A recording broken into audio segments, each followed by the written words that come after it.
नमस्कार विद्यार्थियों। एनसीईआरटी पाठशाला में आप सबका स्वागत है। आज हम मिलकर एनसीईआरटी के एक और बहुत ज़रूरी चैप्टर को समझेंगे, वो भी बिल्कुल आसान भाषा और ज़बरदस्त विजुअल्स के साथ। तो आज का हमारा टॉपिक है कार्यपालिका यानी द एग्जीक्यूटिव। हाँ, मुझे पता है ये शब्द सुनने में थोड़ा सा हैवी लगता है, थोड़ा मुश्किल सा, लेकिन यकीन मानिए बस कुछ ही मिनटों में ये आपके लिए सबसे आसान टॉपिक्स में से एक बन जाएगा। तो चलिए शुरू करते हैं इस ज्ञान यात्रा को।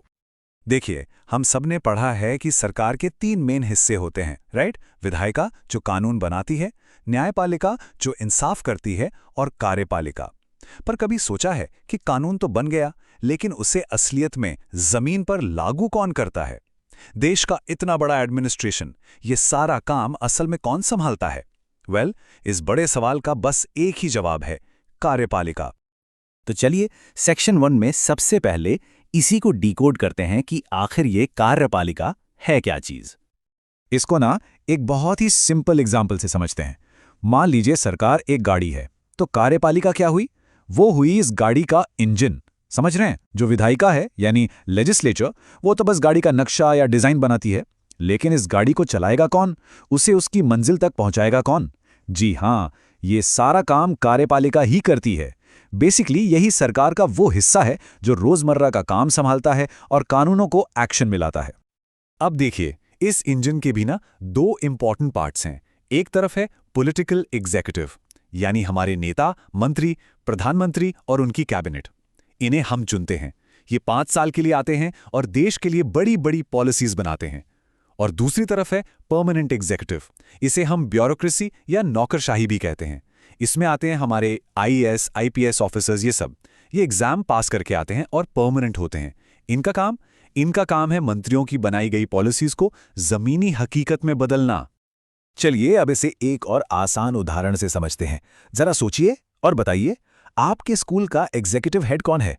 मतलब स्कूल के नियमों को असल में लागू कौन करता है, आपके प्रिंसिपल या स्टूडेंट काउंसिल? अपना जवाब कमेंट बॉक्स में जरूर लिखिएगा। बहुत बढ़िया। तो अब बेसिक्स तो एकदम क्लियर हो गए हैं।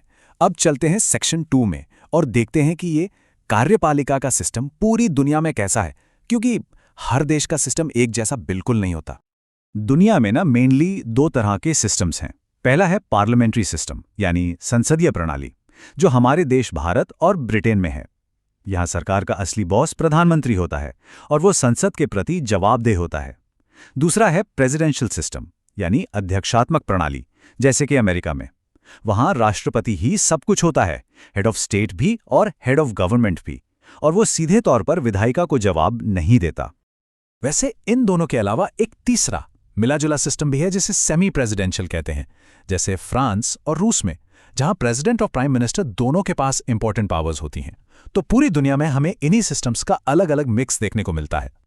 तो भाई, जो हमने अभी अभी सीखा उसके आधार पर एक सवाल तो बनता है। जल्दी से बताइए, अमेरिका में कौन सी प्रणाली है, पार्लियामेंट्री या प्रेसिडेंशियल? अपना जवाब नीचे कमेंट्स में फटाफट टाइप कर दीजिए।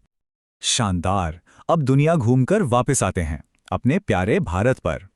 सेक्शन 3 में हम अपनी संसदीय कार्यपालिका में राष्ट्रपति और प्रधानमंत्री के रोल को और भी करीब से जानेंगे। कभी सोचा है कि हमारे देश ने संसदीय प्रणाली ही क्यों चुनी?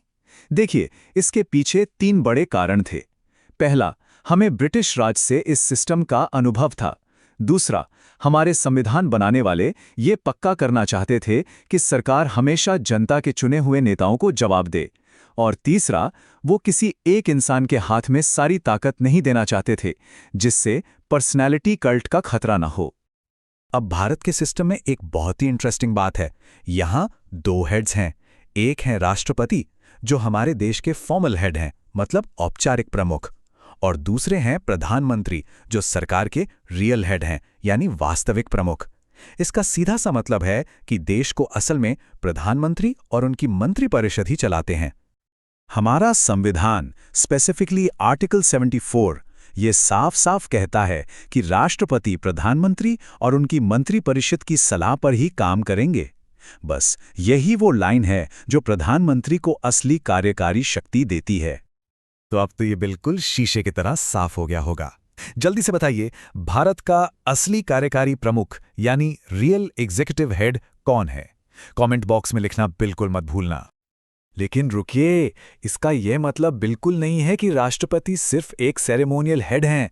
नहीं, संविधान उन्हें कुछ खास शक्तियां देता है जिन्हें कहते हैं डिस्क्रिशनरी पावर्स। जैसे वो सरकार को अपनी सलाह पर दोबारा सोचने के लिए कह सकते हैं। उनके पास वीटो पावर होती है जिससे वो किसी बिल को रोक सकते हैं। और सबसे इंपॉर्टेंट, जब चुनाव में किसी को बहुमत ना मिले तो किसे प्रधानमंत्री बनाना है, ये फैसला भी राष्ट्रपति ही करते हैं। राष्ट्रपति की इसी वीटो पावर का एक फेमस किस्सा है पॉकेट वीटो का। बात है 1986 की। संसद ने Indian post office amendment bill pass किया।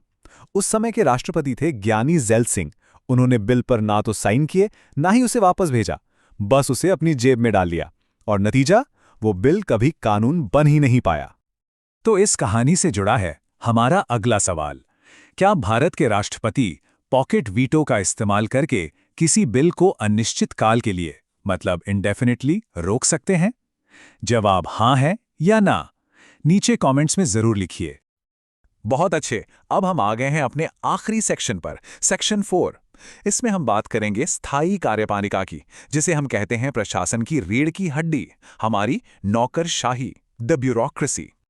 भारत की सिविल सर्विसेज एक बहुत बड़ी और ऑर्गेनाइज्ड स्ट्रक्चर है। देखिए, सबसे ऊपर हैं ऑल इंडिया सर्विसेज, जैसे IS और IPS। इनकी भर्ती तो केंद्र सरकार करती है, पर ये राज्यों में काम करते हैं। फिर बीच में आती हैं सेंट्रल सर्विसेज, जैसे IFS और IRS, जो सीधे केंद्र सरकार के लिए काम करते हैं। और फिर हैं स्टेट सर्विसेज, जिनकी भर्ती स्टेट गवर्नमेंट्स करती हैं। यही पूरी मशीनरी है जो सरकार की पॉलिसीज को देश के कोने कोने तक पहुंचाती है। और अब आज का सरप्राइज क्वेश्चन। ये सवाल कई कॉम्पिटिटिव एग्जाम्स में पूछा गया है। भारत में सिविल सर्विसेज के सदस्यों की भर्ती कौन सी संस्था करती है? जो भी इसका सही जवाब सबसे पहले देगा, उसका नाम हम अपने अगले वीडियो में अनाउंस करेंगे। तो जल्दी से अपना जवाब कमेंट्स में लिख डालिए। और जाते जाते एक बात हमेशा याद रखिएगा, शिक्षा वो चाबी है जो हर सफलता का दरवाजा खोलती है। चलिए 1 मिनट में क्विक रिवीजन करते हैं। पॉइंट 1, कार्यपालिका सरकार का इंजन है। पॉइंट 2, भारत में पार्लियामेंट्री सिस्टम है। PM है रियल हेड, प्रेसिडेंट है फॉर्मल हेड। पॉइंट 3, राष्ट्रपति के पास इंपॉर्टेंट डिस्क्रिशनरी पावर्स होती हैं। एंड पॉइंट 4, नौकरशाही देश के प्रशासन की रीढ़ की हड्डी है। धन्यवाद विद्यार्थियों, उम्मीद है आज आपको बहुत कुछ सीखने को मिला होगा। अगर हाँ, तो इस वीडियो को लाइक और अपने दोस्तों के साथ शेयर जरूर करें। और हाँ, NCERT पाठशाला को सब्सक्राइब करना बिल्कुल ना भूलें। मिलते हैं अगले चैप्टर में। धन्यवाद।